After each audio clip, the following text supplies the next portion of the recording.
কয়েকদিনের উত্তেজনার পর সীমান্তে বেড়া নির্মাণ থেকে ভারত সরে আসায় শান্ত আছে চাঁপাইনবাবগঞ্জ সীমান্ত পরিস্থিতি। দুদেশের সীমানায় স্বাভাবিক টহল আছে বিজিবি বিএসএফ সদস্যদের। আরো জানাতে চাঁপাইনবাবগঞ্জ থেকে আমাদের সাথে আছেন সহকর্মী ফয়সাল মাহমুদ। ফয়সাল মাহমুদ, জানাবেন যে এখন আসলে সীমান্ত পরিস্থিতি কিরকম, টানা কয়েকদিন আসলে উত্তেজনার পর বর্তমানে সেখানে কি পরিস্থিতি? চাঁপাইনবাবগঞ্জের শিবগঞ্জ উপজেলার চৌকা সীমান্তে গত রোববার থেকে বুধবার পর্যন্ত যে উত্তেজনার ঘটনা ঘটে গেল বা যে উত্তেজনা পরিস্থিতি তৈরি হয়েছিল দুই দেশের দুই বাহিনীর মধ্যে, এমন পরিস্থিতি আসলে গত 4 দশকেও এমন কোনো পরিস্থিতি দেখেননি, এমনটাই আসলে এলাকাবাসী আমাদেরকে বলেছেন। অর্থাৎ এই একটা নজিরবিহীন উত্তেজনা, অর্থাৎ স্মরণকালের হচ্ছে যে সর্বোচ্চ পরিমাণ উত্তেজনা এখানে দেখা গেছিল।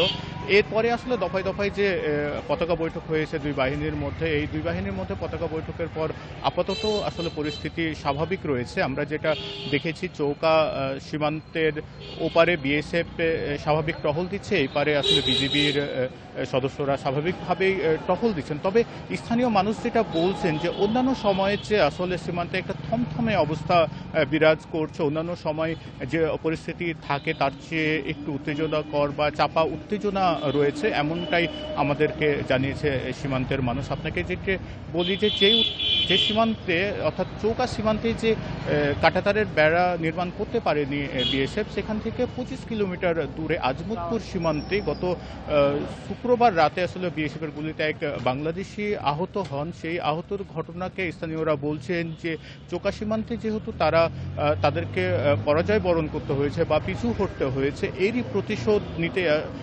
আজমতপুর সীমান্তে গুলি চালিয়েছে এবং বাংলাদেশকে আহত করেছে। অর্থাৎ একটা আগ্রাসী মনোভাব রয়েছে বিএসএফ এর মধ্যে, এমনটাই স্থানীয়রা বলছেন। আমাদের আসলে বিজিবি কর্মকর্তারাও বলছেন যে সীমান্তের ওপারে বিএসএফ সদস্যরা একেবারে কঠোরভাবে দায়িত্ব পালন করছেন, তারা কোনোভাবেই একটু ছাড় দিতে চান না। এই অবস্থায় আসলে বাংলাদেশিদের সচেতনতামূলক অর্থাৎ বাংলাদেশিদের বিজিবি পরামর্শ দিচ্ছে যাতে কোনোভাবে তারা সীমান্ত এলাকায় না যায় বা অবৈধ যে পারাপারের বিষয় রয়ে যায় সেই অবৈধ পারাপার না করে বা সীমান্ত এলাকায় না যায়, এমনটাই পরামর্শ দেওয়া হচ্ছে বিজিবির পক্ষ থেকে।